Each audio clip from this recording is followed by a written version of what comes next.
नमस्कार दोस्तों।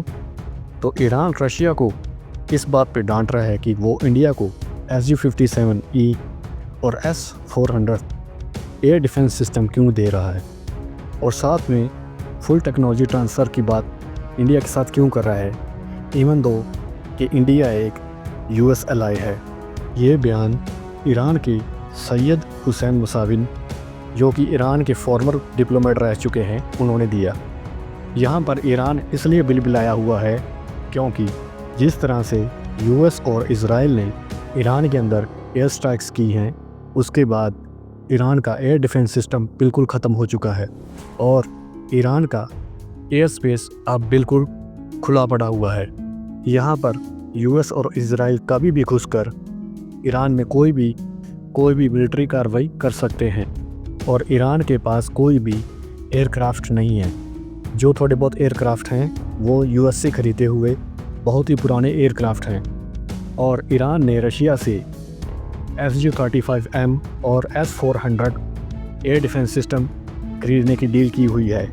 और ईरान का कहना है कि रशिया यूक्रेन वॉर में और रशिया ने जो शाहिद ड्रोन ईरान से डील की थी, वो ईरान ने समय पर डील को रशिया के साथ पूरा कर दिया है, और इसके बावजूद भी रशिया ने अभी तक ईरान से की हुई डील पूरी नहीं की है।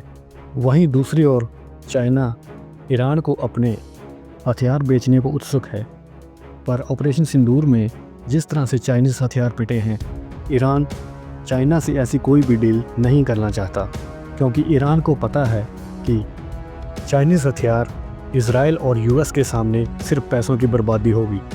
और रशिया यहाँ पर ईरान की सपोर्ट इसलिए नहीं कर रहा क्योंकि वो नहीं चाहता वो US और यूरोपियन यूनियन के देशों को अपना और ज़्यादा बड़ा दुश्मन बना ले। और ईरान यहाँ पर इसलिए भी बिलबिलाया हुआ है क्योंकि ईरान को भली भांति पता है कि फ्यूचर में ईरान के ऊपर एक बड़ी कार्रवाई होने वाली है।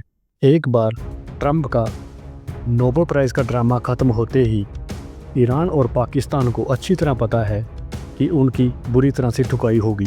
दूसरी ओर ईरान के इसी बयान के बीच में रशिया ने भारत को एक और बड़ा ऑफ़र दिया है।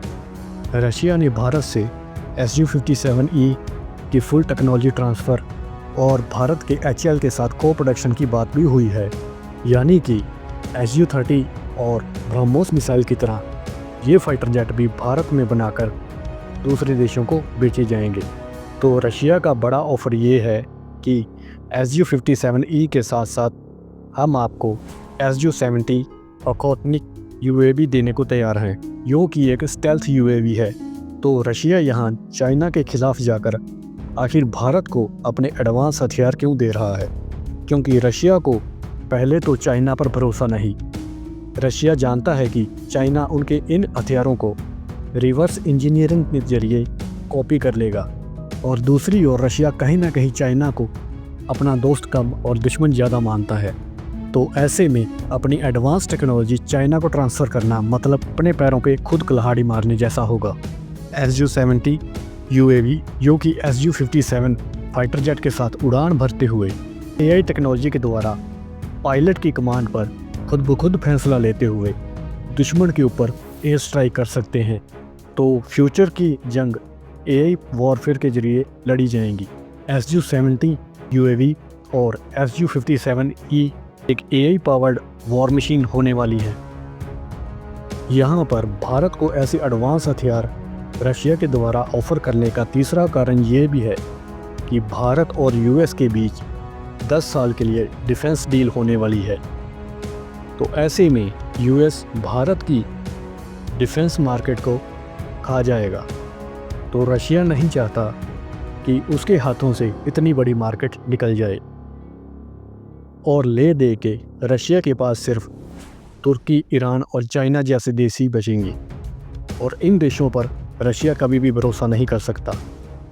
जैसे कि आप सबको पता है कि तुर्की ऑलरेडी एक NATO का मेंबर है, और रशिया जिस तरह से यूक्रेन युद्ध में उलझा हुआ है, तो ईरान का साथ देकर वो एक और मुसीबत मोल नहीं लेना चाहता, और चाइना पर टेक्नोलॉजी के लिहाज से भरोसा नहीं किया जा सकता।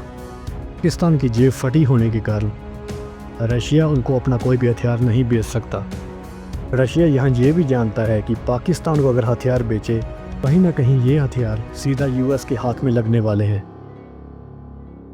दूसरी ओर रशिया पाकिस्तान को अपने एडवांस हथियार देकर भारत को नाराज़ नहीं करना चाहता। तो इस वक्त भारत के दोनों हाथ में लड्डू हैं, एक में रशिया का और दूसरे में यूएस का।